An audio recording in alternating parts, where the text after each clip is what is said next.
This is Stephanie at Hightower Stitching, which is my little one-person home store, with today's video, and it is a 4-row bubble wonder for knitters.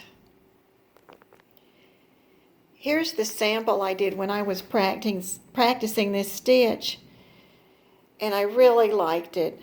It was so much fun, and it's knitted, so it's soft, but these little bumps, which I call bubbles, really make it soft. And when I got the sample, it was called the Trinity stitch. And this material, when I did the baby sport, the number 3, it made me think of that gum, bubble-ish-ous. And so this is my bubble-ish-ous baby blanket. And I'd like to do 2 things today. Number 1 is show you how to do the stitch. And number 2 is to give you the dimensions and directions for making the baby blanket. These are 2 practice pieces that I did for you. I did one, and then I thought, well, I'm going to make this with big needles, and that'll be easier for you to see. But when I tried that, it lost something in the translation, so I went back and I started again with another sample. And I'm using number 8 needles, using sport yarn for the delicate bubbles. For the practice piece, I just cast on 21. And every time that you want to have another bubble, you would increase by 4, but I will tell you how many that is for the baby blanket. The other thing I did is, just like the other times I've done my knitting, is I set down the row numbers 1, 2, 3, 4. And in this pattern, you're going to see that 2 is going to be purl all the way across, and row 4 is going to be purl all the way across. So I wrote myself a reminder. And then I just took my rows and put what those were. And this way I can carry it wherever I want to go and not worry about losing my book, because this had short directions for each row. And this is an easy pattern, but you have to take your time and be careful.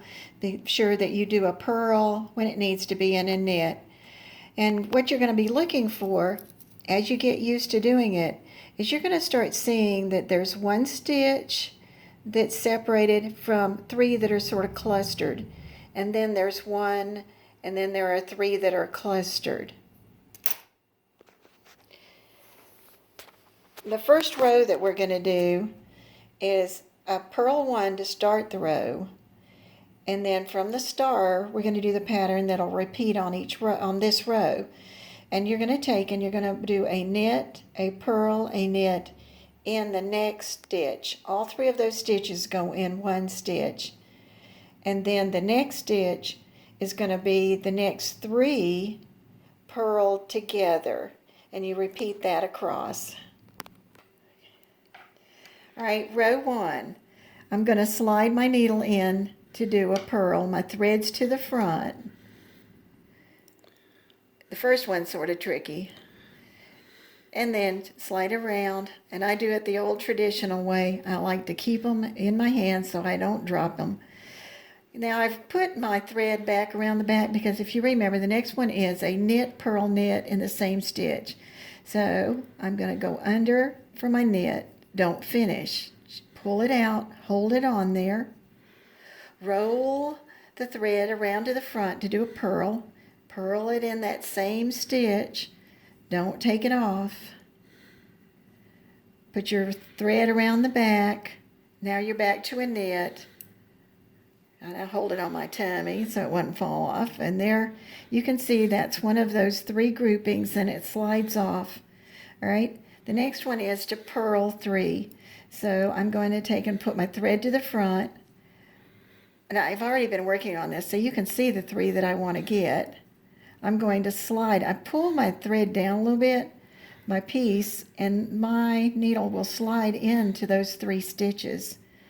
And as long as I can catch my thread and pull it around, and if it doesn't quite do it, then just hold on to it and pull it through it. All right, that's completed that part, and we're going to repeat that again. That was one time. The other time I did this, I don't think I did enough repeats. I'm going to repeat again. This is the knit, purl, knit. All right, the thread goes to the back for knit, knit, Don't slide off. Thread to the front, purl,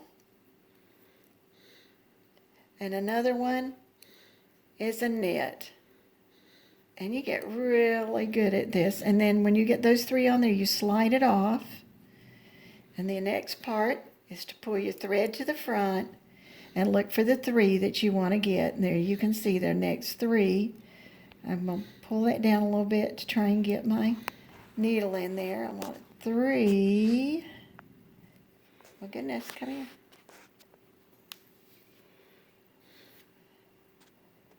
I must be holding my hands funny. Okay, I've got the 3. I'm going to purl those together.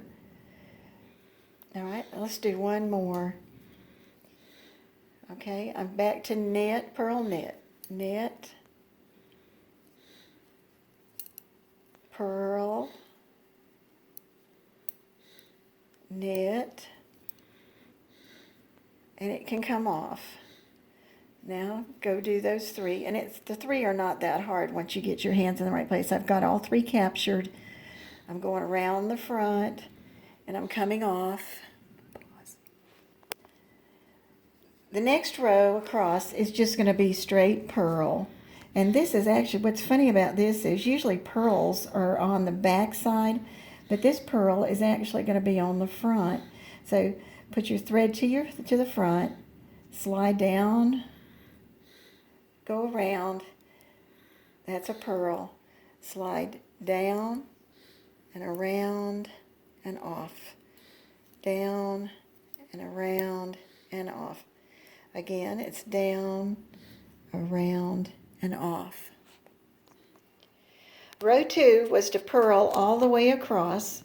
When you get to row 3, it's going to be like 1, except the 2 things are reversed. It's going to have a purl 1 to start the row.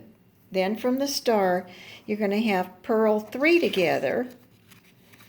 And then in the next stitch, you're going to do your knit, purl, knit all the way across.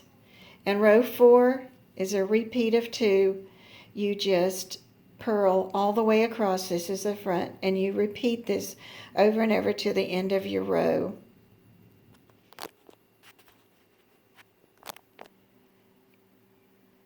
This is the baby blanket that I came up with, and it is really pretty, and it's so soft.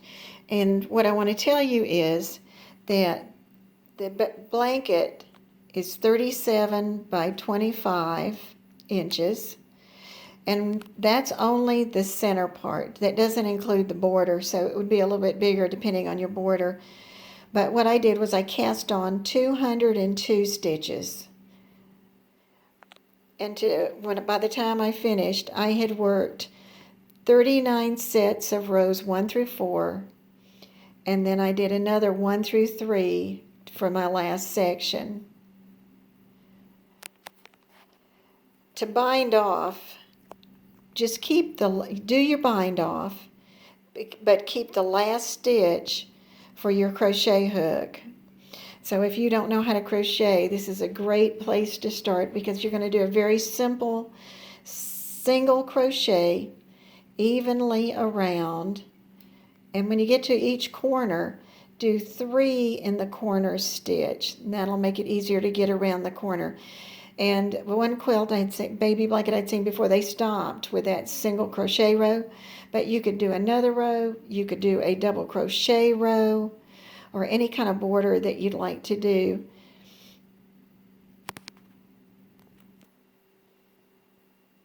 Then you can even make a little simple cap to make your gift complete. This is Stephanie at Hightower Stitching. Thank you for watching.